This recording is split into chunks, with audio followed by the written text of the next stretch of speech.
আজকে দুপুরে একসাথে না খেয়ে আমি একাই খেয়ে নিলাম, কারণ আমার ভাগ্নি আজ খুব কান্না করছিল, তাই আমি আগে খেয়ে নিয়ে তাই ওর সাথে একটু খেলা করে নিলাম, কারণ মা আর বোন ভাত খাবে। ভাত খেয়ে শুয়ে শুয়ে একটু ফেসবুক, ইউটিউব, ইনস্টাগ্রামে আড্ডা মেরে দিলাম, তাই আমাকে মা বকছে।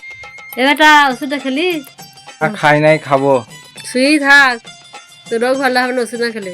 মা এমন ভাবে বললো, আমি তো সালা টেনশন পড়ে গেলাম। তাই উঠে গিয়ে আমি দেখলাম আমার তো ওষুধ শেষ হয়ে গেছে, আমাকে তো ওষুধ আনতে হবে। বাট এখন আমার টাইমও আছে, আজ ডাক্তারও এসছে, তাই ফাইনালি এখন আমি চলে যাবো ওষুধ আনতে। তাই আমার আটি নিয়ে আমি বেরিয়ে পড়লাম। তো জানো আমার একটা BS4 হলেও, কারণ এটি হাই পিক আপ গাড়ি, তাই আমাকে খুব ধরে ধরে চালাতে হচ্ছে। তাই ধীরে ধীরে আমি চলে এসেছি এখন আমাদের পঞ্চায়েত অফিসে, কারণ পঞ্চায়েত অফিসে আমাদের ডাক্তার বসে।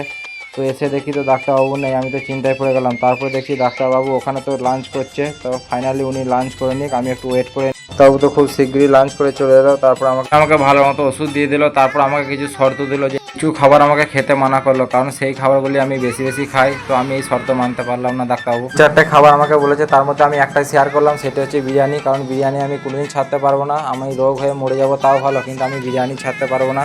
তো বন্ধুরা, এই ভিডিওর মাধ্যমে আমি আর একটা কথা বলতে চাই আপনাদেরকে, হোক হচ্ছে হোক, যা খেতে মন যাচ্ছে খাবেন, কি হবে, একদিন তো মরেই যাবো।